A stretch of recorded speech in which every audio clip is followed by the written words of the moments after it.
What's up, everybody? Welcome back to the Martian and Ozzy podcast. I am the Martian, joined by my co-host, as always, Ozzy. And this week, we're going to be talking about the UFC card going down this weekend: Mackenzie Dern versus Yan-Xiaonan, women's fight headlining the card, and some decent fights throughout the 13-fight card. We were off last week. How we doing off the off week, Ozzy? Pretty good off the off week. Heading into the fourth quarter of the year here now. So good to get back in the the weekly events. Even though next week we have another off week. There's a Bellator this week, and we got some great pay-per-view cards coming up. So yeah, excited to go to go through it again, and good portion here of the year. I love the fall right before it gets brick cold. I love it. Go out in the hoodie, pick up some hope, pick up some girl. Yeah. But um, I I agree. I Great like it. I weather. like it. I like the weather. I like the fall weather. Love it. Great weather in the Northeast. Last card was actually a pretty good one. Very violent card, like probably like the bloodiest UFC card in history that I've ever seen. Everyone was bleeding on that card, and had some couple of good bets come through.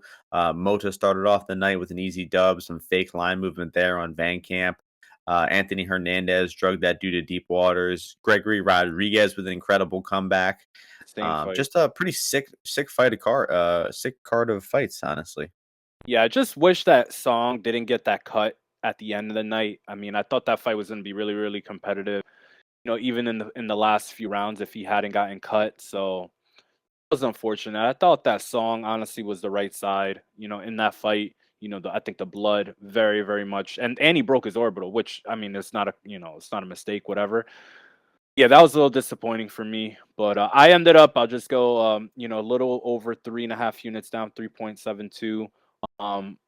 Fluffy Hernandez is my biggest bet, best bet. I think I made that as well. He totally torched MAB. I should have probably had like 5 years. I've just been so high on the guy, and I mean now the lines are not going to be competitive unless he fights someone like Vittori or a top 10 guy. Like there's no way. So we got to cash on him 2 times in a row against Josh Frem and MAB at like minus 180, 175, which kind of unheard of. You don't see that often. And yeah, I mean, I think the fade on Nascimento obviously did not go my way. Tanner, couldn't dig deep in that third round, and then my boy Pat Sabatini succumbed to a meme front kick. So, a little down there. I think the unit sizing I could have adjusted a little bit, but don't regret too many of those bets all that much. I probably had a little too much confidence in Tony being able to dictate the fight a little bit more against Bashrat, but that was a decent fight by Bashrat, even though he was down 1-0, so Tony only had to win one of the next 2 rounds, and he was not able to do that. How do you do? Yeah, 1.8 unit win for me. Our best bet parlay did win the Amedovski Pyfer under and Hernandez. So that was a nice win there. Too many favorites for you, Ozzy. Too many. You should have I stick with mean, just a few. I only lost on two favorites. I Yeah, but you lost on bet four. You bet Nascimento Mota. and Pat Sabatini.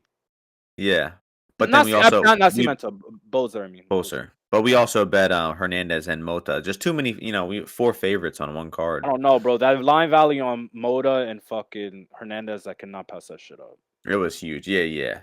Um, And sometimes some people give me shit for picking against my boy Gio, but you called that pretty goddamn A well. close fight. That was a For close fight.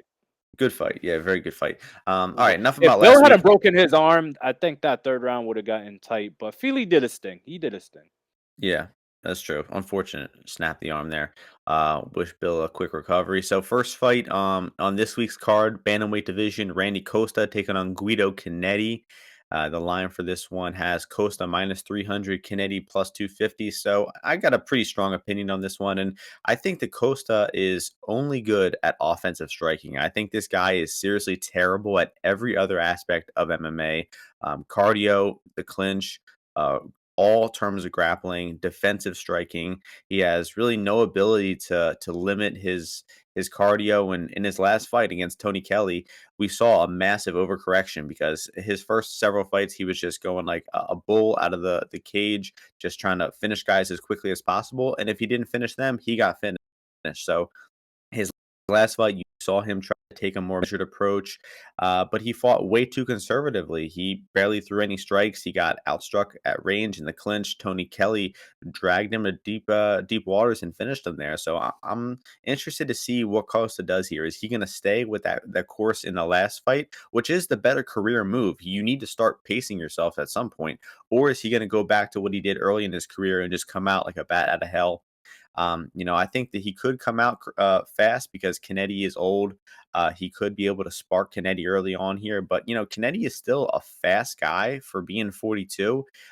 He's a skilled offensive striker. He's got good weapons everywhere, knees, punches, even some pretty good kicks, heavy leg kicks. And I think that honestly, Cannetti is fucking live here at plus 250, man. I'm happy to have a small bet on Cannetti, half unit, three quarters of a unit, something like that. And just, hope for the best. He might get sparked out early here, but Costa is not a fighter that is capable of being 75% in the UFC. So I'm happy to take a shot on the dog here with the 42-year-old Argentinian Guido Cannetti. Man, I'm not really a fan of Randy Costa. I mean, the guy just is kind of like Bambi legged in there. He when like you said, when he throws the offensive strikes, pretty solid. He could, he can stay on the offensive, the front foot, and keep guys defensive early on. But Guido, even though Guido's very, very old, and maybe the durability, you're not sure. Like the conditioning, I know is probably going to be there. He's just going to have to go through the offensive, repertoire that Costa is going to throw at him. I look for Cannetti look to counter here. He hasn't really shown too much like power from the right hand side, as in like a check hook or anything like that. So I think he's going to have to be moving his head, watching out for the head kick coming from Costa. He's going to be throwing that a lot. But I mean, I can't like. There's no way I could ever want to bet Costa here. Like, he gave up against Yanez when he was tired. He broke versus Tony Kelly when Tony Kelly started kind of getting in tight with him and kind of initiating that clinch, like you said, and moving him around and hitting him with some strikes there. So I mean, I think some of the prices here. I mean, Cannetti at inside the distance at plus 400. Maybe a good bet to start the night off with for a little bit of action there. And I just feel like Randy Costa, he's not here for a while. Like this is a fight that he should win. Like if he maybe approached it a certain way, realistically. But they got him at minus 110 to finish in the first round. That I think that's pretty crazy. I don't think he's knocked out anyone like Cannetti, that quickly very often. Like a lot of his KOs are kind of not. I don't want to say luck because obviously he's throwing them the strikes with a lot of intent. But I think Cannetti, he's got some UFC experience. He's been in the UFC for a while. I think he'll be mindful of those big strikes and looking to keep distance when he can. But should be a banger to start off the night. I think I'd side definitely with Cannetti on the value side, and I think probably a good bit of value overall on a lot of his betting lines. We're in agreement there. Moving on, next fight, catchweight fight, women's division, 140 pounds. Julia Stoliarenko taking on Chelsea Chandler, making her UFC debut. Stoliarenko, slight favorite, minus 115. Chandler, minus 105. Some two-way action on this fight. You riding with your girl Stoliarenko here again, Ozzy? I love Stoliarenko because Stoliarenko, she is a full like those people that made those videos a few years or like a year ago. She is a full send fighter. Okay, she should be sponsored by the Nelk Boys because she does everything with reckless intent, with just recklessly. Like when she's on her back against Alexis Davis, she's trying to punch her head in. She's kicking, she's clawing. When she goes against what's her name, the last girl she beat, Clark. When she goes against Clark, she throws a few shots and then just dives on the takedown and just a rabid dog. And then as soon as she is able to get top position, she's just immediately spinning for the armbar. So I love her. That's the kind of fight style I like, that I kind of was like, wanted to do. Like going to decision, that shit's fucking stupid. Like, why would you go to decision? And that's what Chelsea Chandler wants to do. Chelsea Chandler wants to chip away. She wants to throw little strikes and stuff. But the awareness for Chelsea Chandler, when I'm looking at her, it's just not there for me. I don't think that. I think she's like kind of the girl that she needs you to slow down for her to start mounting her offense, right? That's how she wins. Like she's not going to be able to outskill Stoliarenko, in my opinion, in any facet. I think that Stoliarenko, I mean, the like 5 seconds that she was on the feet against Chandler, I thought it looked all right. It didn't look that bad. It looked improved. She's on the card with her friend Tabitha Ricci, so I think she's getting good training. She's focused. Like, she calf kicks sometimes as well. She just does a lot of things in the women's division that I think is effective. I think the 140-pound catch weight is good for her. Obviously, we know that she literally fainted one time when she was trying to make 135 on the scale. So I think that should be good for her. Should probably give her a little bit more strength in the later rounds to chase these submissions if it is a fight that does go deeper, which it is favored to go the distance or go over. And I pick them. I think it's a good deal here, man. I don't think there's that much downside in the price here, just because if it's just a striking fight, I mean, I've seen Stoliarenko, like when she's fought Alexis Davis and girls like that, be able to hang enough, right? She keeps her frame, she keeps her stance, a bit more now as she's mounting experience in the UFC. And on the ground, I just know that she's much better than Chelsea Chandler. And if you look at Chandler's opposition, some of these girls are like literally horrible. Like Olivia Parker, I think if you watch that fight, you'll just die laughing. So not that much Hilarious. downside. Yeah, not that much downside at a pick 'em price. So I'll take the UFC vet against the debutante here for sure. Yeah, it's crazy that Parker woman was 4-0 going into that fight too, and just atrocious. I mean, pathetic. But yeah, I mean, I taped Chandler earlier in the week, and I thought that she was terrible at everything. I'm kind of already forgetting some details. The Courtney King fight was extremely sloppy. I mean, I think she's not even a good grappler. That's probably what she's best at, is grappling. What I will say, the thing about Chandler is she does throw hard punches. The punches are sloppy. They're ugly, everything's bad, but she does, actually put some power behind her shots. But that's not going to be much of an issue for Stoliarenko because she's incredibly durable, and we've seen her take beatings and keep coming before. And I don't think that the punching power of Chandler is going to be an issue for Stoliarenko at all. And I just think that Stoliarenko is probably a significantly better grappler, can probably hang on the feet, and she's just much more experienced, much more active lately too, as well. And coming off her first UFC win, she's got some momentum. She ran Jessica Rose Clark, just like Ozzy predicted. She was not leaving the UFC without an armbar victory, and Yes, she got it. So exactly. I think this might be like a decision win for her. I don't know if she's just going to submit Chandler as easily as she did Rose Clark, but I think that Stoliarenko is definitely the side with more potential at these pick 'em price. I do like Stoliarenko late submission props though. They got her 11-1 by submission in round 2 and 18-1 submission round 3. I like that because she's gonna be looking for the submission, though, like any round that she gets on top of this girl. And I think it could play out on the feet, maybe in the clinch earlier. But at some point, this is women's MMA. They're gonna end up on the ground, and you could have an 11 or 18-1 ticket in your pocket. Not bad, and compared to the 250 or 250 submission price or 275, like that. So I'll Yeah, have a little I could see like sprinkle on that. Chandler like maybe hurting her with the punch in round one and going crazy, but then Stoliarenko's still there, and Chandler gasses out or something like that. It was Next not fight, good. a light heavyweight division, Maxime Grishin, Felipe Lins. The line for this one, Grishin minus 182, Lins plus 157. So I see some similarities between these guys, both, pretty old. Lynn's 37, Grishin 38.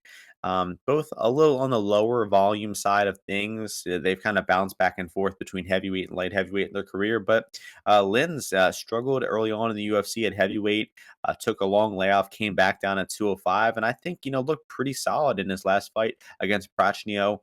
uh, Lost round one there, but then kind of picked up the tempo rounds 2 and 3, showed good cardio, and showed a well-rounded game. He was outboxing Prachnio on the feet, hurting him with some punches, and then round 3 started taking him down and out grappling him. And considering that Grishin tends to kind of slow down in fights, he started well versus Jacoby and he faded late. Even the William Knight fight where he was dominating, he kind of slowed down and had a closer round 3. I think the cardio advantage got to go to Faye Lins in this spot. And the striking Grishin is going to be throwing those leg kicks, but I think the guy who sits down on his punches and throws better strikes in the pocket in combination is honestly Felipe Lins here. So I think the Grishin will be leg kicking, and he might be a little bit I don't know who's gonna be bigger here. I think Grishin might have a few inches of height on him, but I just think this is gonna be a close decision. It's probably gonna play out on the feet. And considering I like what I saw from Linz in his last fight, loved his cardio in that spot. I think that I'm gonna be siding with the dog here, and I'm pretty shocked at this action continuing to pour in on Grishin. I thought that it would have been done by now, but it doesn't seem to be stopped coming. So if you're interested in Linz like I am, might as well wait till, fight day, right before the fight starts because this action on Grishin could keep pouring in. So, what are we thinking here, Ozzy? Yeah, I'm a fan of Felipe Lins overall. I mean, Maxine, like literally the price on Maxine now it's almost the same. Isn't it the same as like when he fought William Knight, which is just crazy to Yeah, it me. is. Yeah, which is just crazy to me. And Maxine, like he is well respected in like wherever he trains, right? Like, the extreme couture, like all the, he's a good training partner. He's good in the gym and he's a solid fighter. Don't get me wrong.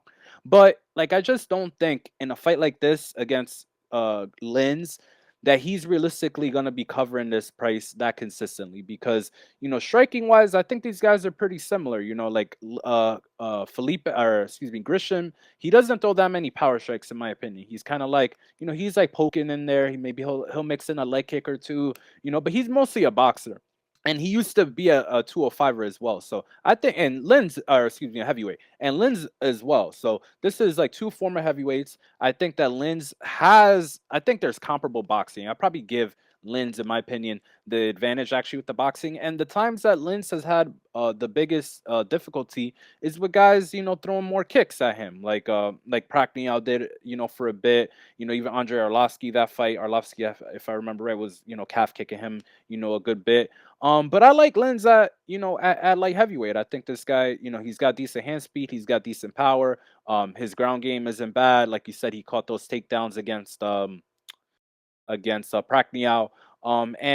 And I think it's just gonna be a close fight. So I've got some Lynn's money line earlier price at a bad price, like plus 140. I might add if it goes to like 160, 165. But what I will come in with is just Lynn's by decision. I could just see this fight being, maybe a little clinchy, in the clinch and stuff like that. Am I expecting Lynn's to win? Not necessarily. I think it'll just be a close fight, and this is the right side to be on personally.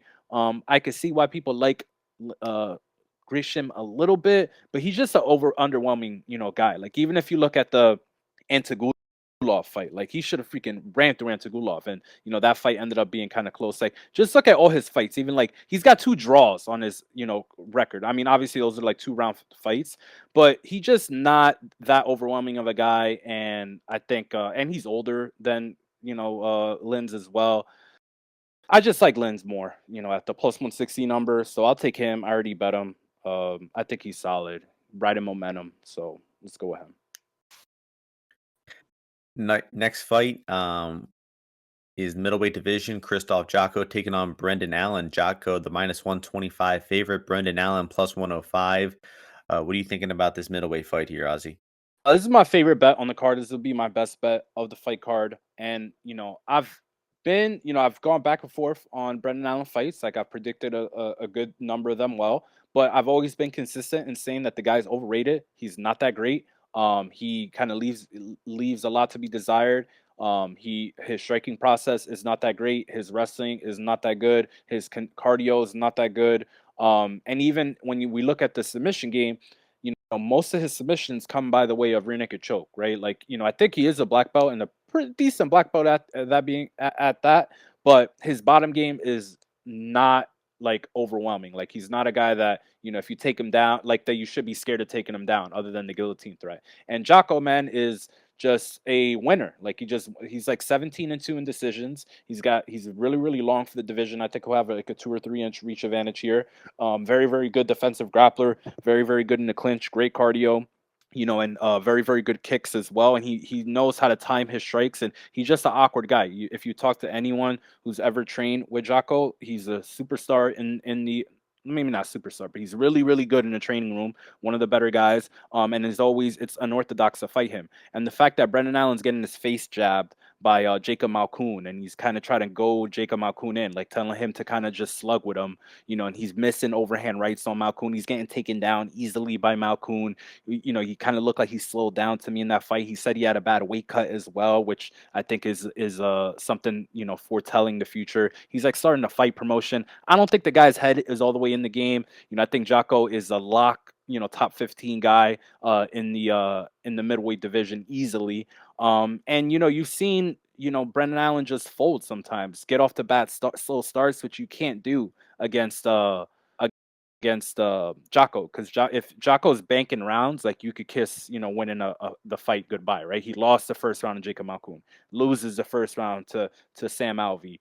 Kind of looks Technically, he won the true. round one to Malkoun, but That's I don't know bullshit. how. I don't know It's how. bullshit. Yeah, no way either. And then the times when he does like up the volume and he upped his urgency was against Sean Strickland and against Chris Curtis, and he was getting his face just completely destroyed. Like he was just getting hit with so many punches, which I think could happen here. We'll see how he approaches the fight. But Jocko could win the fight no matter where it goes, I think. Like if Brendan Allen takes him down, I think Jocko could get back up. If Jocko takes him down, I think he could hold him down. And if they're just striking for 3 rounds, I think that it's a lock. Like Jocko's easily going to win.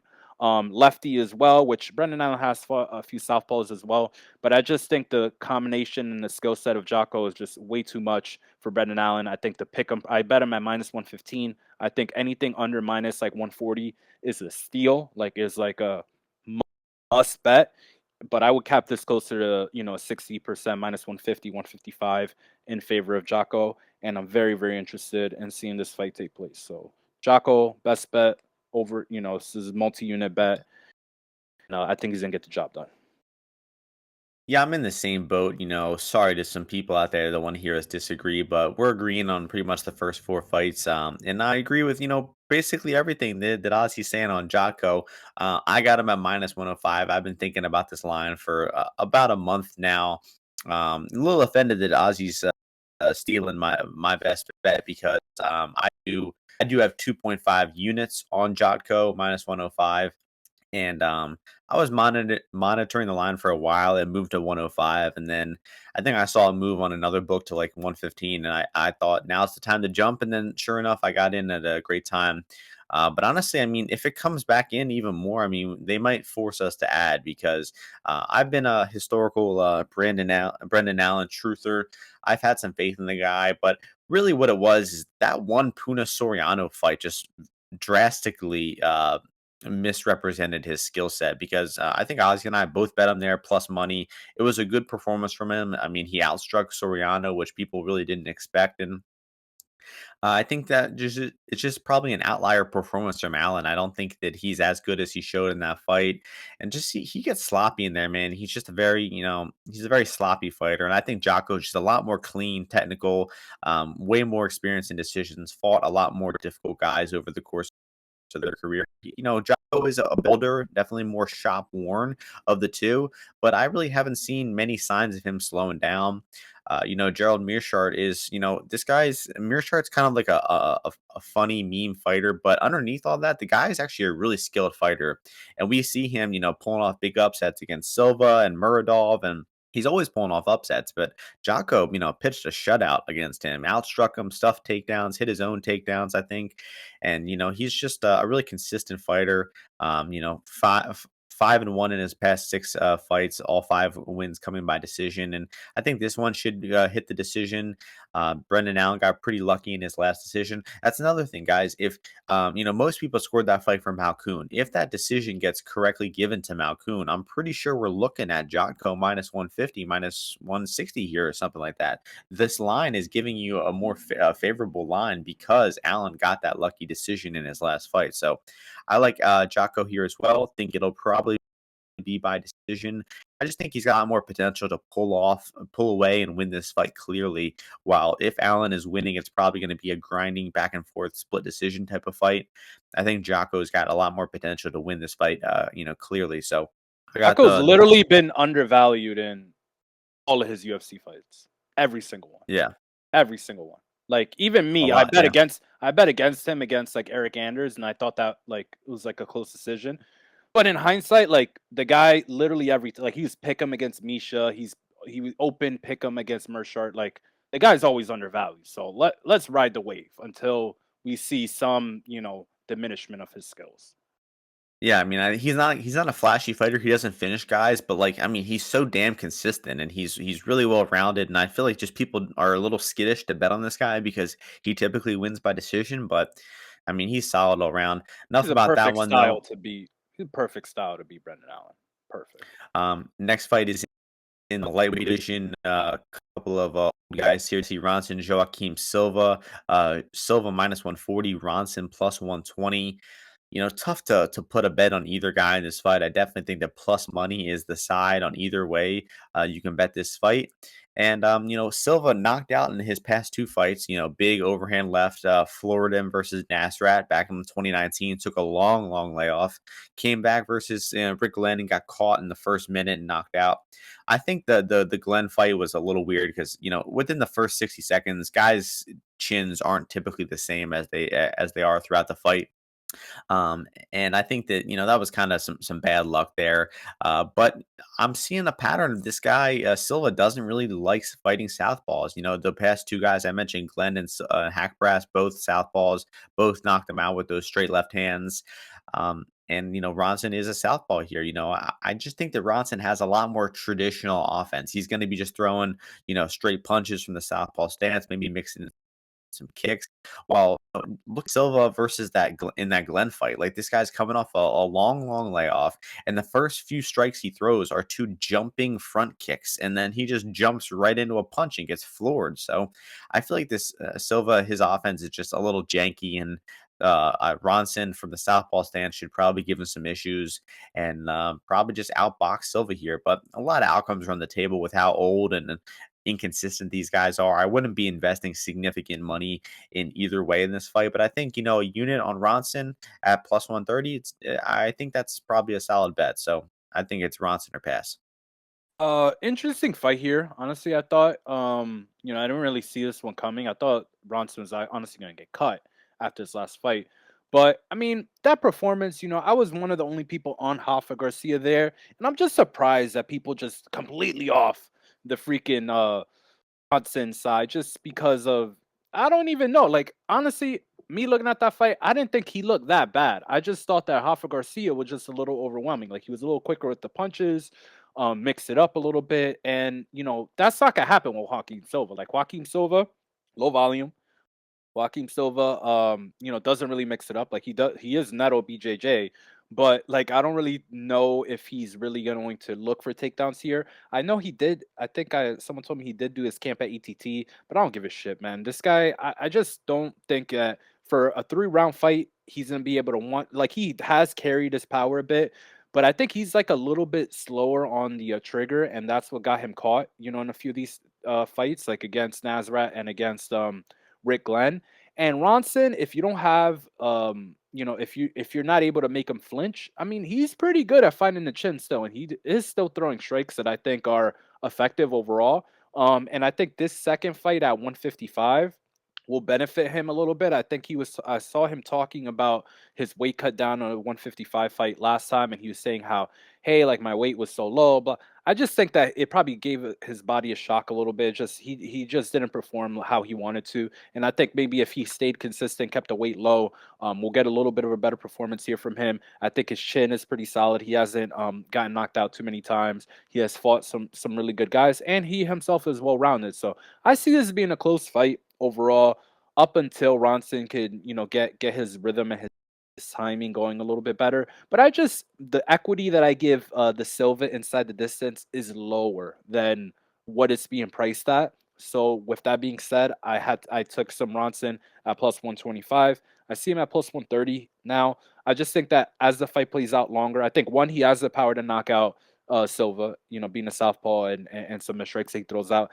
And then on in the longevity of the fight, I think he has a little bit more upside in the later rounds for a finish, and then as well even for a decision here. So I just give Silva some less chance to win inside the distance, and I don't like him in a decision. So outside of Ronson plus 400 for by decision, not bad, not a bad price to take the guy. But I think we'll get a better performance from Ronson here, and I'll take him as an underdog.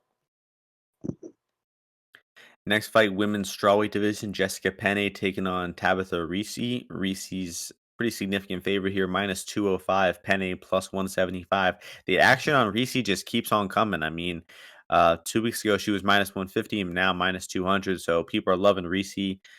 I don't know. I don't know about this one. What are you thinking? Yeah, I don't like Tabitha Ricci that much in the aspect of MMA. I saw she did a video, mimicking the ring card girls. I'd love to see her in that role. But the main thing is that, in that Viana fight, literally nothing happened. Like nothing happened in that fight. Like I don't know how long, um, Viana was in the supine guard, like laying down, but it was a significant portion of that fight. So it just showed me that the girl's not a fighter. The girl is not aggressive, and that she will lose against girls that are both more skilled and with more intent. And I think Jessica Panay does have, more intent overall.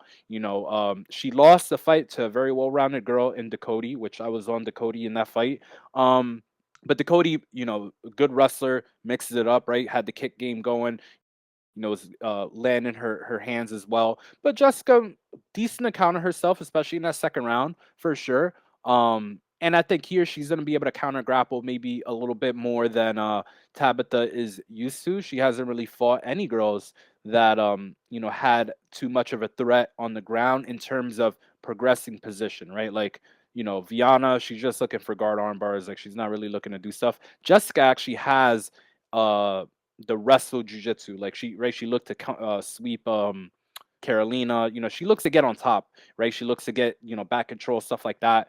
And then her striking is not that bad. So you give him plus 180. We're getting into the price range where they're pricing Tabitha like Godinez was against Penne, and you saw how that fight played out. And Godinez is a much more well-rounded and skilled fighter than Tabitha Ricci. And I just can't not be on the fade when Tabitha Ricci loses, because she's losing to one of these girls. Like this girl's not, a contender at 115 at all.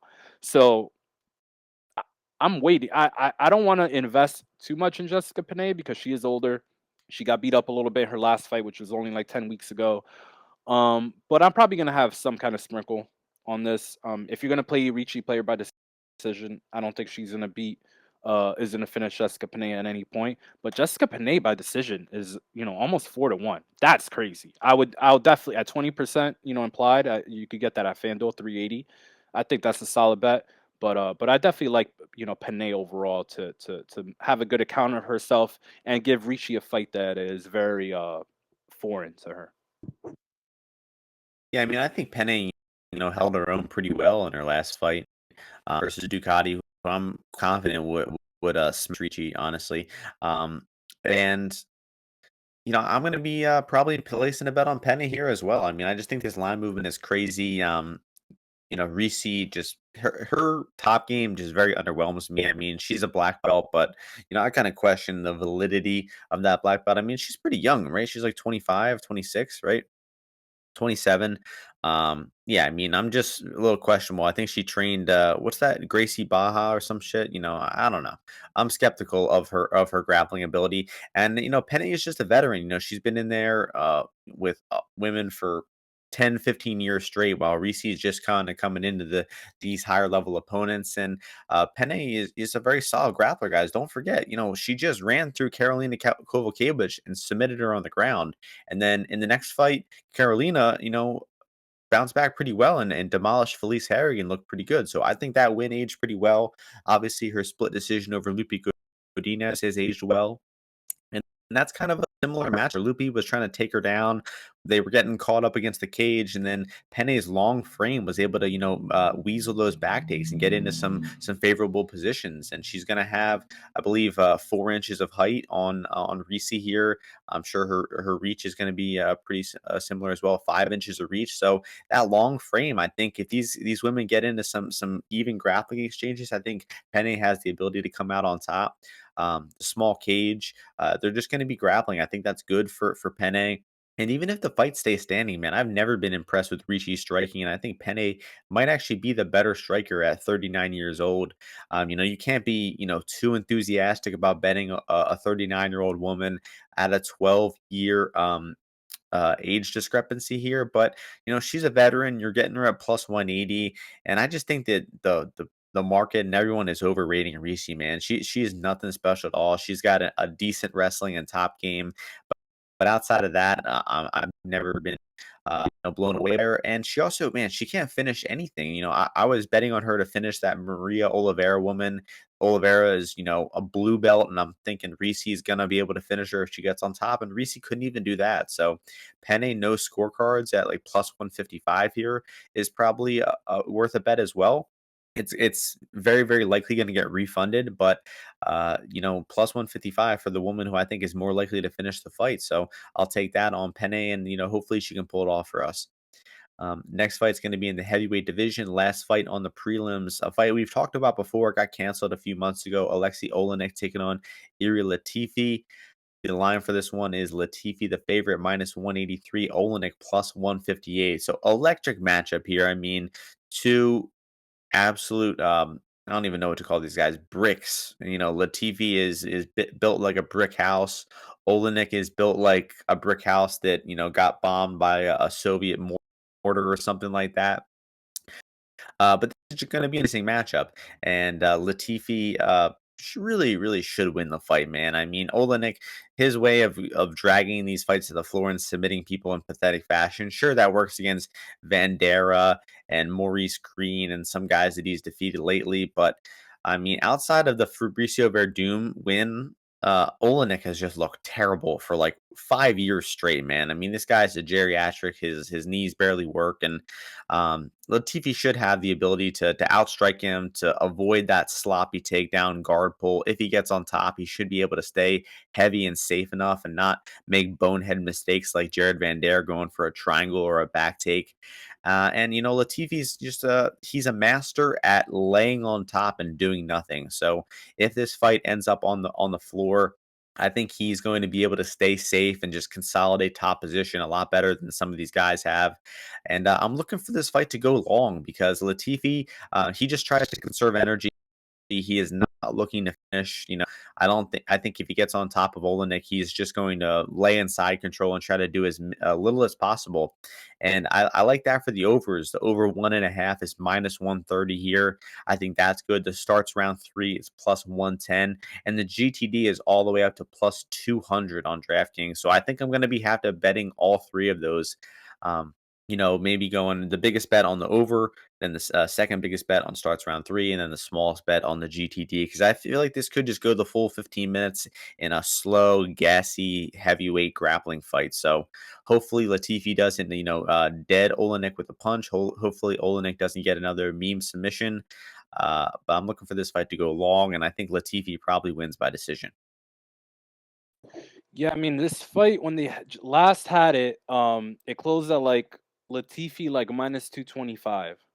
And I kind of like Latifi then, but I'm thinking about it more now, and it's just I think a volatile fight. Obviously, I don't really think the thing is I don't really think Oleinik is going to submit Latifi, and the books don't really either. They got it at 3-1, which has got to be the best price you could ever get on Oleinik by submission. But I just don't know how Oleinik is gonna win. So I really want to bet Latifi, but it looks almost too easy. Don't you think it looks too easy? Like just lay some It chalk on, does. lay It's something. I feel like if we pull the trigger on Latifi, something stupid is going to happen. It's just just looks bound too to. easy, man. Like Latifi, like he throws fucking sledgehammers on the feet for real. And I'm not gonna say the guy's accurate, but it's not hard to find old man Oleinik's chin. Like any punch people throw literally hits the guy squarely in the face. And Latifi definitely hits hard. He's got no neck. He's got pretty good wrestling. He's been doing his training with Chimaev, and I think I saw him. He's been in Vegas for like 3 weeks now, more or less. And, just the game that Oleinik plays is just not really conducive to beating a guy like Latifi, in my opinion. But Latifi is low volume. He came off he broke his arm against Bozer, and then he got like poked in the eye as well, almost lost his fucking eye or whatever happened there. So it is a little nerve-wracking, but I think I'm gonna do it. At minus 170, I do think there is, or 175, I do think there's some value here on the Latifi side because Oleinik's cardio hasn't even looked that great. And for Latifi, like Oleinik doesn't really push, like he can't push, I think, now. Like he did it against Verdum, which was a great performance by him. But think now he's just not going to be able to tire out Latifi in a way where he gets the takedown or he kind of lands a ton of strikes. I'm going to think about it more. I'm not pulling the trigger yet because I'd hate it if like Oleinik really scarf hole took this dude down, like hip tossed him or whatever it is, and then subbed him from there. It'd be insane. But this is what Oleinik does. So it might be a pass, but I would only bet on Latifi for sure. Like I'm not betting on Oleinik at any point, any time. So I think Oleinik's gonna go to sleep here, honestly. But we'll see. We'll see if I get involved. I'm tempted as well. I'm tempted. First fight on the main card time. Mike Davis taking on Vyacheslav Borshev. Odds for this one have Davis minus 180, Borshev plus 155. Um, I don't like Borshev, man. I don't think he's any good. I mean, obviously he's a terrible grappler, just an atrocious grappler. Um, but the guy's striking is all right. He does have a good left hook, but I really think that his striking is getting overrated based on him, finishing a few pretty bad guys on the feet. I think that, in extended, prolonged striking exchanges, this guy is not very technical. He's kind of relying on that early explosion, and I think Mike Davis is, just a much better technical striker. I mean, Mike Davis has really solid boxing, pretty good defense. I like the way he slips and ducks under punches and comes back well. He also has a pretty good kicking game as well. It's just the Mike Davis has been really inactive over the past few years. Struggling with a lot of health issues. Apparently, this guy has like a really really bad stomach problem where it prevents him from training a long periods of time, and that's why the guy's only had basically one fight in the past 3 years. It was against Mason Jones. I think that was a good performance, even though he did lose one round there. He started strong in round one, kind of faded in round two, looked to be fading, and then had a really good second win and pulled off the third round win there. And just a high intensity back and forth striking fight, which I think is a pretty good indicator for this fight. And he also hit a few takedowns in that fight. He's hit some takedowns throughout his MMA career. And with Borshev being such a bad wrestler, I think that honestly Davis probably should be able to take him down here. It's just a matter of can he keep him down, because Davis is not known for keeping his opponents down. But with how bad Bordeaux off his back, it might not take much of a top game to keep him down. And the thing about his last fight at Borshev against Diakese is that he spent so much energy and strength defending those first few takedown attempts that once he eventually got taken down, 3 minutes in, he was absolutely exhausted and he was just completely gassed out. So maybe he's been working real hard on his wrestling and is going to improve it from fight to fight here. But I'm not interested in trusting him at all until I see some major improvements in his wrestling, and I'm not even sold on him as a striker as well. So I think Davis has more potential to win this fight clearly and by finish. And if Borshev wins the fight, he's probably going to be losing early on and then coming back late if Davis slows down or something like that. I think the price on Slava KO is not bad at 400. So I think that's probably the better way to play him than money line. Personally, I bet this fight to end inside the distance. Fight doesn't go decision minus 120. I feel like this should be just a pretty crazy pace, and this is going to finish one way or another. Knockout being the most likely, obviously, for either guy. But I like this fight to just be a high intensity back and forth striking war in the small cage, and I hope one guy goes to sleep. So I'm on the ITD here. What about you, Ozzy? Mike Davis is a little bit of a weird guy. Like he's just a little strange to me. Like I don't know. Like he looked like he's got all the physical attributes you could possibly want. He's got great skills. He's well rounded. He's fought tough guys. He's been in the training rooms with tough guys. And he's had some good octagon performances as well. Like we talk about the Mason Jones fight. How it was a war, but you look back at that fight. Mason Jones is swinging at air. A lot. In there as well. Like miss and making them pay, a lot. in that fight, which was pretty impressive to me, especially in that second and third round. He definitely was looking good with the defense as well. And my main issue with Slava is, man, that guy looked really weak against Mark Diakese. And I know Diakese is very strong. I know that for sure. But if I'm looking back at this, man, like he got taken down easy by Dakota Bush. Was holding him down. Dakota Bush sucking wind after 3 minutes. Like just awful. Terrible, terrible fighter. And that was at Abu Dhabi. I don't know if that contributed, but I don't give a shit. And then against Duncan, gets taken down easy a few times, right? And Duncan's just a bot. He just eats punches, for breakfast. And it was just so easy for Slava to unload on him. But I because Mike Davis is just like, I don't know, it's something off with the guy. I really haven't wanted to really invest, but Slava, he's just not that great. He doesn't have a great reach. He's a low key glove sniffer, Martian. If you look at him, low key guy's a glove I sniffer. know what you're saying, and The yeah, that glove was a very weird way he carries his hands when he's striking. of a glove sniffer, and I feel like he needs perfect timing to get off some of these strikes and to hit these counters, or for you to just be like not defensively void, like Chris Duncan was, and you saw Duncan against Charlie Campbell, like the guy's got zero defense. So I'm kind of warming up to Mike Davis because the guy's got skills. Like he's highly touted, and I mean, I think he has advantages everywhere. Like I think if he wants to clinch and kind of just lean on Slava, he's going to be able to do that. And I don't really see him slowing down. I don't think cardio is going to be an issue for Mike Davis, although he is looking a little heavy set, like a little thicker, in this fight. But I think he has advantages everywhere, and I think it's a fair price for Mike Davis. I do think that after this fight is over, you probably come out of it and say, okay, like I could see why Mike Davis was the favorite. And I don't know how many times you will have the opportunity to bet against Silva-Ronson. Like he literally opened dog to Dakota Bush. I think he was an underdog to Duncan as well. Like the market, I think is correct on the guy, and I don't really think he's getting that much better. Like how old is he? He's the same Maybe age as Mike 33, maybe. Davis. No, he's the same age as Mike Davis. So I think Mike Davis has all the advantages here. So I'm gonna lean with him. I'm definitely gonna pick him. I'm considering having a betting him a little bit, maybe working him into a parlay, something like that. I don't do that many parlays that often. Maybe with like someone in Bellator. I'm thinking like a fight that goes off, at a similar time there. That I like. So I'm gonna pick Mike Davis. I think that he should be able to mix up the strikes here, avoid the counters of Slava, and pick up a win. Probably by I finish. I I lean was towards the tempted. finish. I was tempted to lay the chalk too. It's just he's a little too inactive to be going past, -150, I think. But I do share the same sentiment that we might not have many times to fade Borschev. I'm pretty sure he's coming back because he's a contender series guy. He has one knockout in the UFC. This is only his third UFC fight, so I think they're gonna for sure give him a fourth one. Um, and his footwork is a mess, man. It's so bad. He's just Anyway, not a good athlete at all. Like like yeah, this is a noodly. big gulf. This is a big gulf in athleticism in this fight.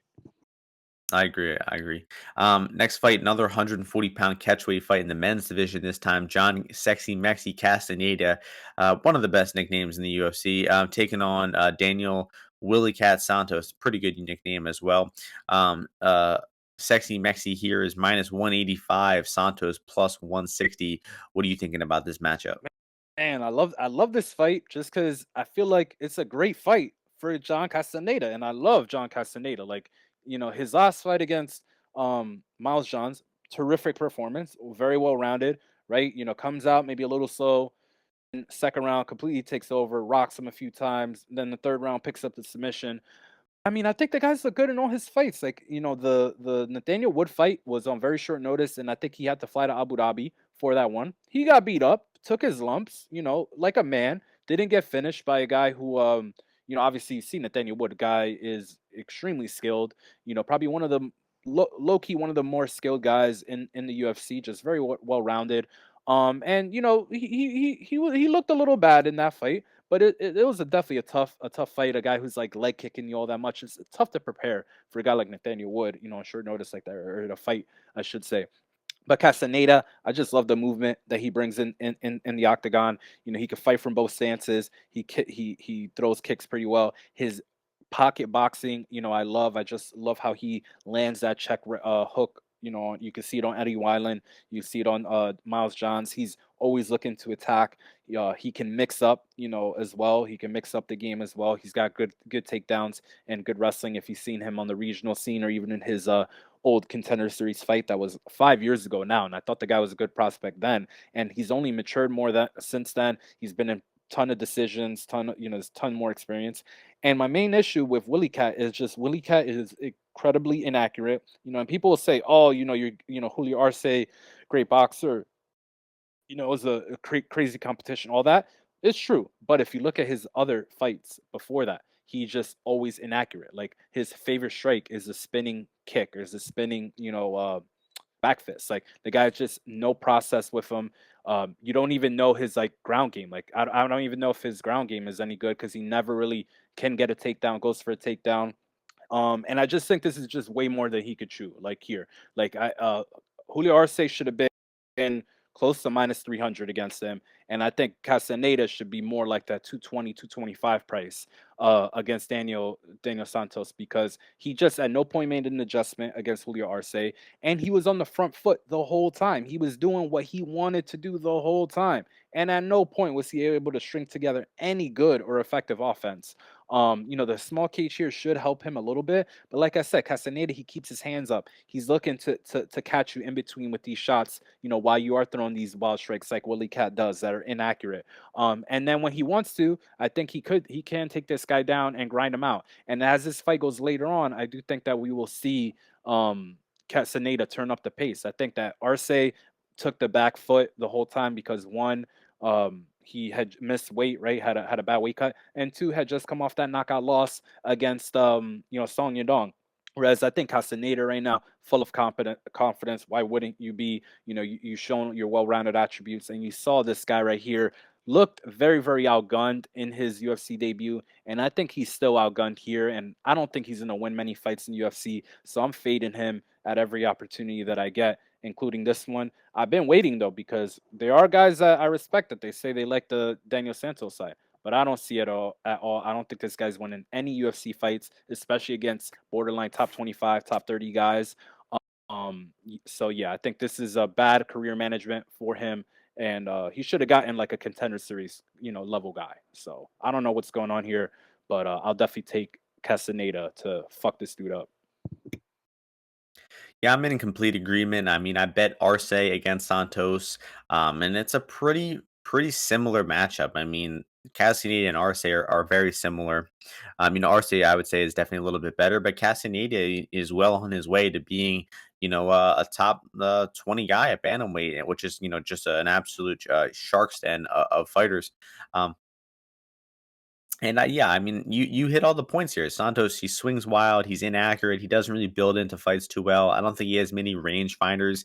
Castaneda is just a slick southpaw boxer, good footwork, good counter skills, and I think he's probably just going to outbox Santos here. Small cage is not a benefit for him. I think that probably does benefit Santos a little bit, but I just think Castaneda has all the advantages here, and I'm tempted to bet him as well. I think that anything under 2 to 1 is good value, and I think I probably will end up on Castaneda for a small bet. I just think he has good potential to cover this price, and I'm not really seeing it on Santos.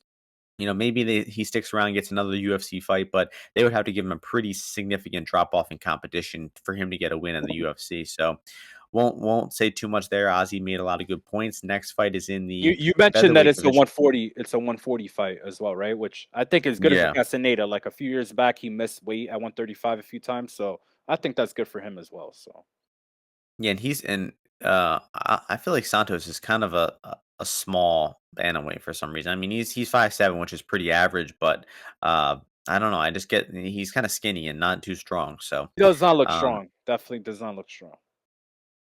next fight, featherweight division, Sadiq Youssef taking on newcomer Dern-Xiaonan. Youssef, massive favorite, minus 1100. Shainis plus 750. So I mean, obviously the money line here is pretty unbettable, dog or pass all day. It's just a matter of finding some props with value here, and Rewatching Sadiq's last fight against Caceres, I did see, Sadiq, kind of initiating the clinch and the grappling a little more than I remembered. So, like, Alex would shoot a takedown and Sadiq would stuff it. And then Sadiq would kind of go right back into the clinch and kill some clock. And the bet I'm looking at here potentially is the over 1.5, because I just noticed a trend with these guys who come in on short notice that are huge underdogs. I think they tend to make it over 1.5 at a decent clip. That Armfield versus Onama is an example, and then another one is Damon Jackson and Dan Argueta. I bet the over in both of those fights because both those guys, Armfield and Argueta, were grapplers, and just like Shanice is a grappler, I think that he's going to be trying to get this fight to the floor, and that's going to be, killing some time. The small cage is probably a benefit for Shanice here, so he's going to be shooting takedowns. I doubt he's going to be successful. I think they could kill some clock and somehow make it over the 7.5 minute mark in this fight. And also, if Sadiq does stun Shanice with a punch, Shanice is going to shoot a takedown that should kill a little more clock. And Sadiq is just not a very aggressive guy. Like, he does not come out throwing a lot of strikes. He is very content to throw at a very medium volume pace. I mean, look at the Arnold Allen fight, the fight against us. Caceres in his last one. I mean, the guy doesn't really get on the front foot and put up a lot of volume. He's very content to kind of just stand his ground and throw a medium amount of strikes. And he has gone over in I think 4 of his last 5. The one knockout was against Benitez, but Benitez loves that crazy hellacious pace, and I don't think Shanice is bringing that. But last thing I'll say here is the Sadiq sub prop is at 12 to 1. I could see Sadiq, stumbling Don with a punch. Don shoots a takedown, leaves his neck out there. And I don't even think Shanice is good on the ground. And Yusuf pretty heavy on top. He taught him to Andre Feely to win around there in impressive fashion. So I think, Yusuf at sub 12 to 1, not a bad flyer to throw out there, but difficult to find any value bets on this one. I like that. I like that. I kind of do like that because he hasn't gotten a submission in his career yet. I don't even think in amateurs he had one or a few, but as a pro has not gotten a submission yet. And he did start. I mean, when he started with Lloyd Irvin, he did start as a grappler. But the guy, like you said, I kind of like that over 1.5 as well for for action on this fight, just because I know Don a little bit. I bet on him in the regional one time when he fought Lenosi, and he ended up winning that fight with kind of just grappling, top game, and stuff like that.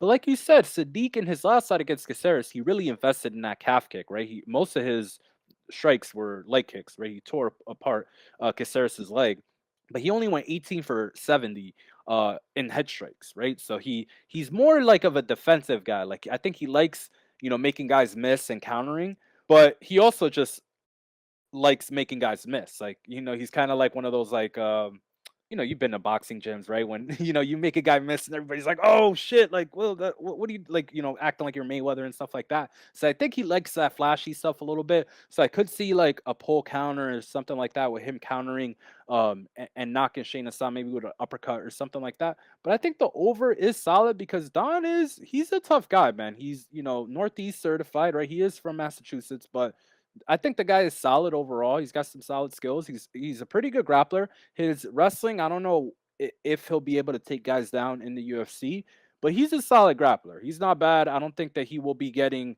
blown out by too many guys. Like, I think he could maybe be competitive at the very, very low end, of the 145ers. Maybe, his next fight being against like a contender series guy or something like that. But I do think he could potentially survive here at least into round two. Like, I don't know where his conditioning is, like if he starts really fading, if they go into the second round. But with that over coming in a little bit, it's gonna get close to minus 140. It might go off at. I think that's a fair that's a fair bet to make because Sadiq, he's not really stringing together a lot of these shots. He's more of a pot shotter when he is, throwing these strikes. And I think Don as well. He's not that big of. He doesn't have big power. Like, I don't think he'll be able to rock Sadiq. So I'll lean with that over 1.5 as well. Damn, we got to find something to disagree about on this card. I think hopefully we'll save it for the main event. But next fight, bantamweight division, Raoni Barcelos, Trevin Jones. Barcelos minus 235, Jones plus 200. Any thoughts here? I think this is kind of a confusing matchup. Yeah, I wasn't really. I guess this is like classic UFC stuff though. With the Timor, you both fought Timor. Fuck it, you guys fight each other now. The classic round robin. I love Haroni Barcelos, one of my favorite guys. I did bet against him against Victor Henry, and he had a hard time there. But Henry's like a very slick guy, a lot of volume, great cardio, and is good in those frantic, frenetic paces. He's kind of from the Northwest. He's training with Josh Barnett. They're insane guys up there. And I just think that, that fight right there was, might have caught Hayoni by surprise a little bit. I do think it was also pushed back. I think that they were supposed to fight like in December and they were cutting weight and then, it got pushed to February, whatever it is, or January. But Hayoni, really skilled guy, man. Great stand up. I feel, keeps his hands up, throws nice power strikes, maybe a little bit on the lower volume side, but same thing on the Trevin Jones side. But then his wrestling and his jiu-jitsu when he mixes it in is really, really good. I got a bet on him at minus 200. I took that a little early just because I think this guy's a very, very high level guy and mixes it all in pretty well, has a good camp behind him.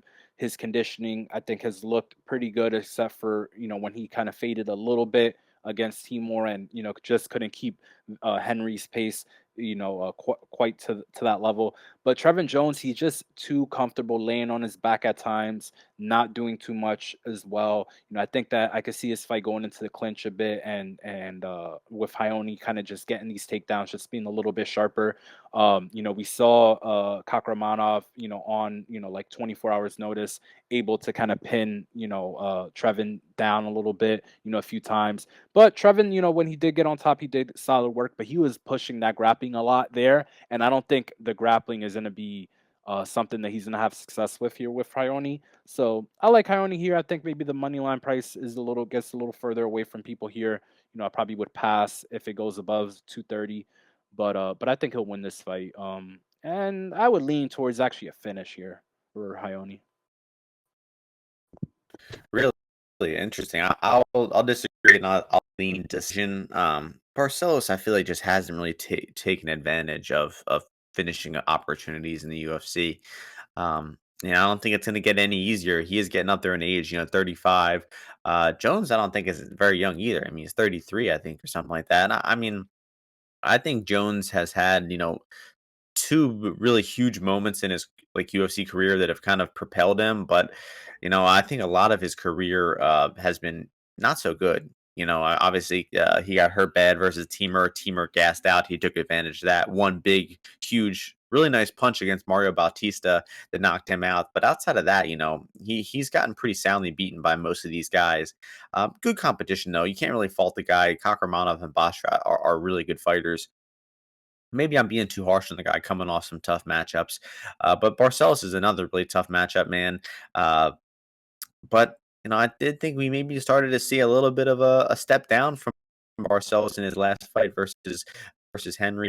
I'll be interested to see if he can bounce back here. But I just think this fight should be a competitive decision where not much is really happening. I don't know. I think Barcelos should win the decision, but I don't think he's going to really set himself away from the pack to cover that minus 230 price tag. So I would say dog or pass from the money line. And I'm picking it to go the decision, but man, I don't think I'm going to have any bets on this fight. I'm not really interested in anything I see.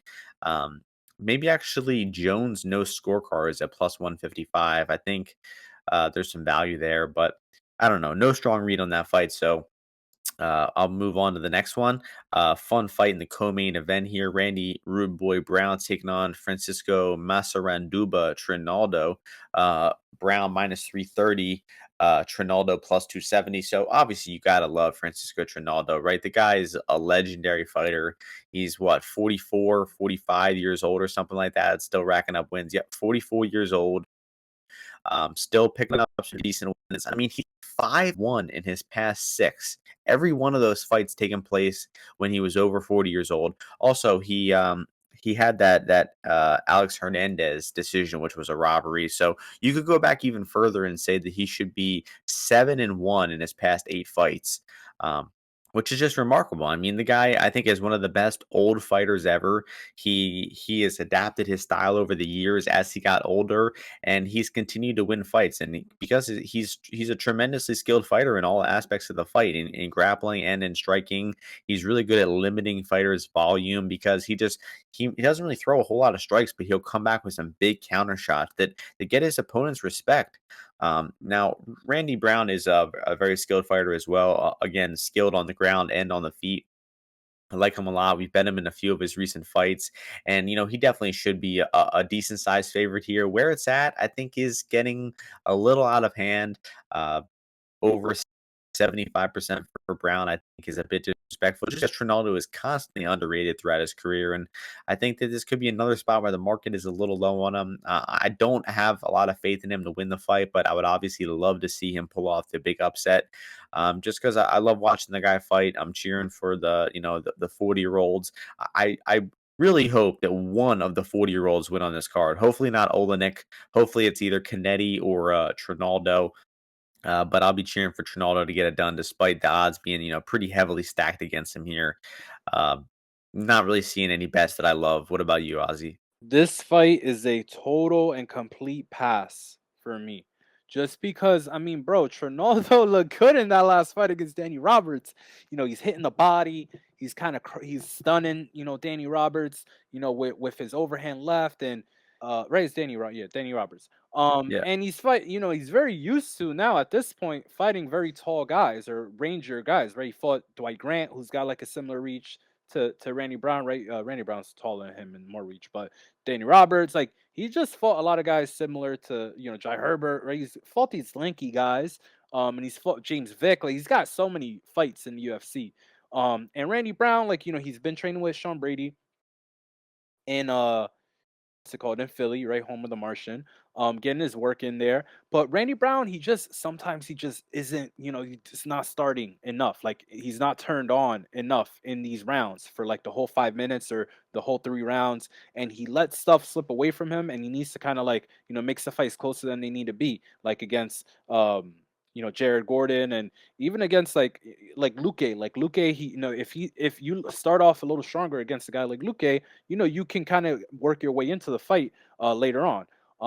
So yeah, the fight's a complete pass for me. I'm definitely rooting for Randy Brown, New York guy, and I do think he is a deserved favorite. But I feel that Trinaldo is a good enough counter striker to potentially give him some issues. You've seen Randy struggle with leg kicks. Sometimes, right? Trinaldo's really good at kind of taking punches and kind of boom, throwing the inside leg kick. As a counter.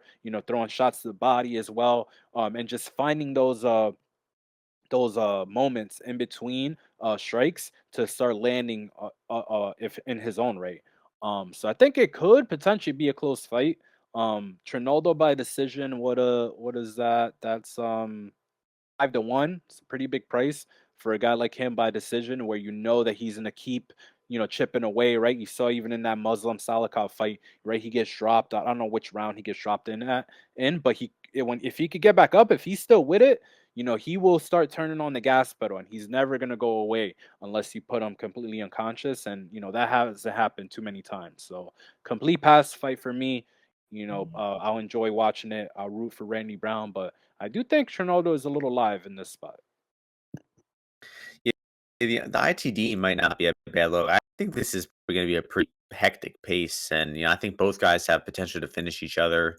Um, but Trinaldo sticks around pretty well. But Brown, when he hurts guys, he's good at finding the finish somehow. He can finish you on the feet or with the club and stuff or something. So Yeah. I would love for I'm him to get on top. If he gets on top of Trinaldo, I do think he'll finish him. Yeah, I mean he's nasty with finishes. Like when he hurts guys, he's really good at hunting down that finish. So I think the ITD has potential to be, look like a good bet here. Definitely wouldn't want to be betting the GTD or the overs in that one. Main event time: Mackenzie Dern, Xiaonan, women's strawweight division. Dern the favorite -232, Xiaonan +197. Your turn to start this one off first. I bet on Mackenzie Dern by submission every time she fights. I'll do this for forever, right? It's like Bo Nickel. Bo Nickel was like, "You bet on me, win round one for the rest of my career, like you'll make money." And I feel the same way against Mackenzie Dern. Hasn't worked out last few times, right? She almost had Tisha though, and I don't regret that bet, not one bit. And I don't regret the one against Marina either. And unfortunately, now we need to lay some chalk. But I've made a decent amount already, so we need to lay some chalk on this one. But I'm still gonna take it because Yan like I don't know, she just you don't know how she's gonna be in a 5 round fight, right? You could talk shit about Mackenzie Dern all you want, but she made it all five with Marina. She was there at the end of the fight, right? She even almost finished her, I think, in like the 4th round. And I think since then, like you get, it's like in like Pokemon, right? When you get the experience points, you just level up. When you're in these 5 round fights, win or lose, you level up. When you're in a contentious decision, win or lose, you level up and you get better and you improve and you figure out how to manage your gas tank and how to potentially have something left to win the fight in a later stage, or how to know what kind of submission to go for, or things like that. So I like that from her. I won't blame anyone for being on a Yan money line because Dern, her striking is a little sloppy. Xiaonan, looked pretty good against Marina early on. But the girl's just a bit harmless in my opinion, unless like she's gonna hit you with like a spinning technique. A lot of the strikes are like pitter patter. She's nowhere near as mean as Marina or a girl like that. And you saw what happened with a girl like Tisha, right? Like, did Mackenzie take her down easy or whatever? No. But Tisha's a brick. Like literally, the girl is a former bodybuilder, like crazy strong, crazy, crazy strong. But the point I'm trying to make is when you're only throwing these pitter patter shots like Nina Nunes throws, like some of these girls throw, Mackenzie's gonna grab you. She's gonna get a hold of you, and she's dragging you to the ground. This is women's MMA, so this fight will end up on the ground. Yan Xiaonan will be clinching to Mackenzie, looking to stall, looking to make it out of the round, and I think Mackenzie's gonna submit her. So she is big, it's a big price for the knockout price, but I gotta bet her by submission and call it a day because I gotta have a bet on the main event of the night. So I'll take Mackenzie by submission and I'll call it a day.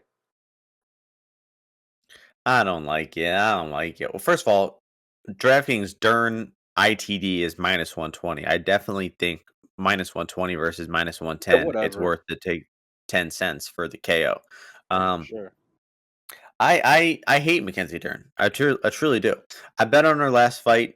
Think we got a little lucky there. I don't think it was a bad decision. I see how Dern won rounds 1 and 2, but she was losing round one, and then she winged the ugliest punch of all time, and it happened to stumble Torres, and we got Mackenzie the round. outlanded her to the head like 5-1 in the first round.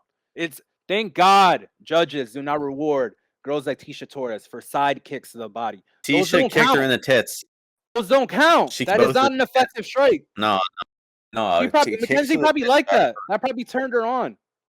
We got a lot of women listeners to the podcast. If Yeah, tell us ask them. on a scale of 1 to 10, how much does it hurt to get kicked in the boobs?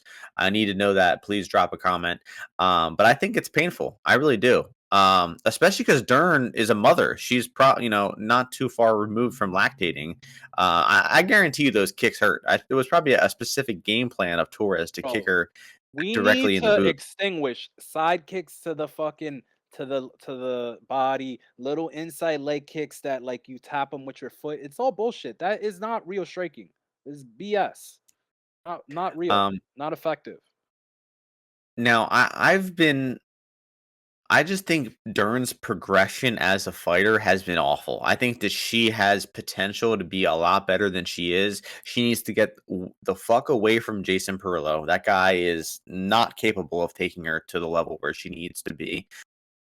I really don't know. I think she probably should fly over to Philly and to take the Deanna Bennett route and to just train with those guys because I Well, mean Daniel she's got a Gracie, lot Daniel of work. Gracie's in Vegas now. He opened up his gym in Vegas. So Really. yes. Well, he's not the John Marquez is the mastermind behind the Philly gym. Daniel Gracie is just the front man. Anyway, uh, Now, Dern obviously, listen, she's probably going to win the fight. She's probably going to get the fight on the floor and finish it at some point, but I'm pretty sure she's going to be looking like a terrible bet at minus 230 until she gets on top. That's the thing about this fight is that Dern's striking sucks, her wrestling sucks, her footwork sucks. And that leads me to believe that she just can't really be minus 200 in this fight. Sure, if she gets on top, Yan-Xiaonan has looked pretty awful off of her back. Carla Esparza put on a top game clinic against her, easily passed her guard, easily held side control. Almost ripped her arm off with Kimura at one point, got the crucifix. But you know, Dern has better jujitsu than Carla does, but Carla is the better overall grappler of the two. I really need to see that fight at some point. I want to see how that plays out. But I honestly think that Dern or that Carla would win. I think that she would, out grapple Dern, keep her on bottom, avoid the I submission, doubt it, and dude. just I out doubt it. wrestle her.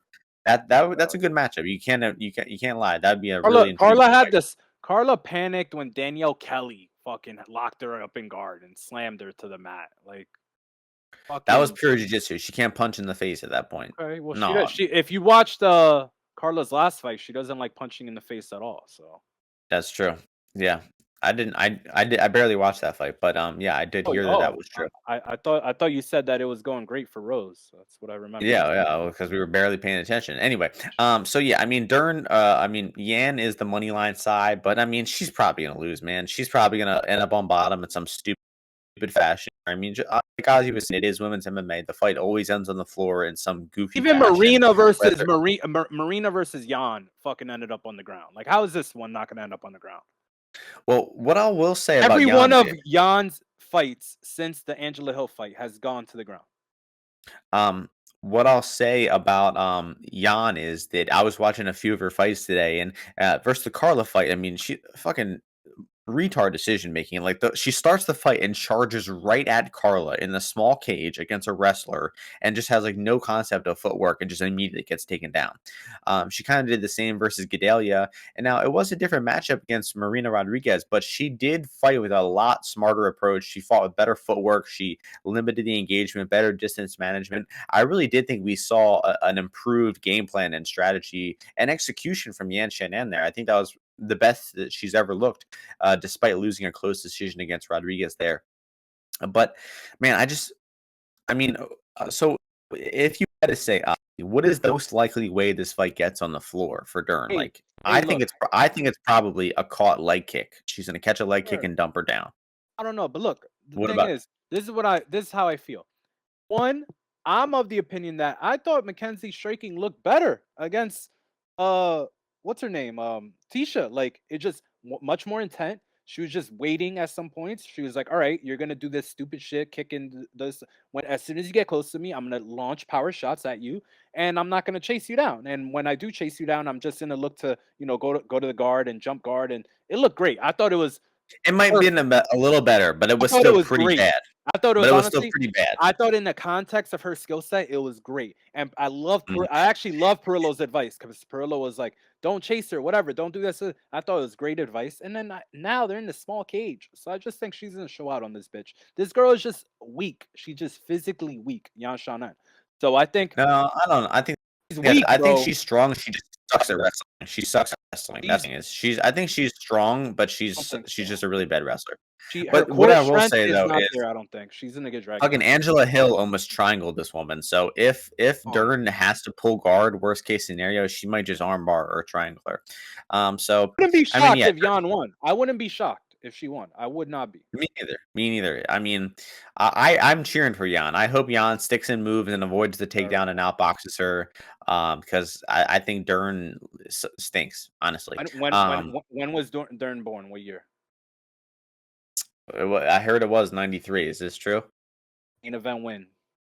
That What happened. about Yan Shannon? She's probably born around the same time, if I had Oh, to she's guess. old. She's 89. She is a Holy Gemini though. shit. She is a Gemini though. So Yeah, I don't know. Kenzie's I'm gonna cheering for win, dude. Fuck no, fuck off, dude. She is. She is. I think it'll be like a what it will be? Round 1, round 2? I think she submitted her early. I think if it gets in round 3, honestly, Dern's in trouble. I don't think I so, think dude. the Jan later got the fight tired goes. in against Marina.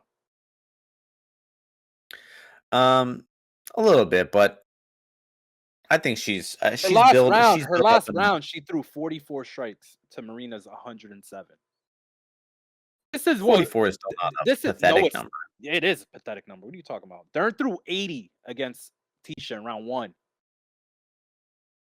Yeah, well, those shits were at the air. She threw Whatever. Enough 63 in about this round. shit. She threw 60. Enough This is what enough stats about are good this. for. Stats are good for that. She threw 63 in round 3. The girl, her cardio is getting better. Like I said, she's leveling up. She's getting better. Jan is not getting better. No, no, no. I disagree. I disagree. I firmly Well, you disagree don't with know that. what I you're think. talking about. Well, did you not hear what I was saying about Jan? She looked better No, against Rodriguez, for the undoubtedly. She first did. round, then she started losing. No, she hung in there for the second round too. She lost. I mean, I think so too. I bet on Rodriguez decision. So enough about this shit though. Enough about this shit. I 7 for hope Dern loses. 26 in head. I mean, the girl just not. She's not Dern good. needs to learn how to wrestle. I Jan is don't not understand good, how this. dude. She's not How good. has Dern not learned how to wrestle yet? She She has knows how no to clue wrestle, how to wrestle. bro. She No, knows how to no, her wrestle. takedowns suck. Oh, They she's gonna suck. take this girl down. You think so? Any interest in playing the under, like the unders here at all? Some people I see are doing that, like under Um, 4.5. who's doing that? Jonas Shiffy is doing that. I'll just take Dern by submission, bro. Trash. Do ITD DK. Save yourself ROI 10. on Dern's submission is much better than bro. How is Jan It's finishing this not. girl, It's bro? not. It's what is Like the ROI illegal on Dern strikes, submission? maybe. I'm talking about just in this fight in particular. How the fuck is Jan gonna finish her, bro? Punch her in the face, Carolina was knock her out blind. cold. Carolina was blind, literally, and she couldn't finish her still. Actually, Dern sub is probably like break even. I'd say. All right, enough about it. Let's wrap this shit up. Your best bet is Jotko, right? Pissed off Jocko. Damn, like I said, little offended. You're stealing mine. Got to get creative here. I mean, I'm thinking. I was thinking that it would be the ITD and the Davis fight, but the bet with the most value that I'm seeing is Felipe Lins plus 157. Wow, you're gonna do So that? I'm gonna do that. I think I'll probably end up on that for like a unit and a half. Um, so Jotko minus 122, Lins plus 157 comes out to plus 368. It's a big price on this week's best bet parlay. What's your favorite Uh, bet on the card? mine is Jotko as well. Yeah, Jotko as well. Yo, take I'm looking. Stoliarenko, bro. I'm betting Cannetti, Stoliarenko, Lins, Jotko, the ITD in the Davis fight, the overs in the Oleinik fight, possibly Casteneda, possibly Davis, the over in the Sadiq fight, sub and Sadiq fight, and that's about it. That's good. All right, thanks everyone for listening. We have off UFC next week. Good Bellator this week. Maybe we'll do like a space or something to talk about some Bellator or some shit. But thank you all for listening. Hope you all enjoy the fights, win some bets this weekend, and we'll see you all in 2 weeks before the next UFC event. Peace out, everybody.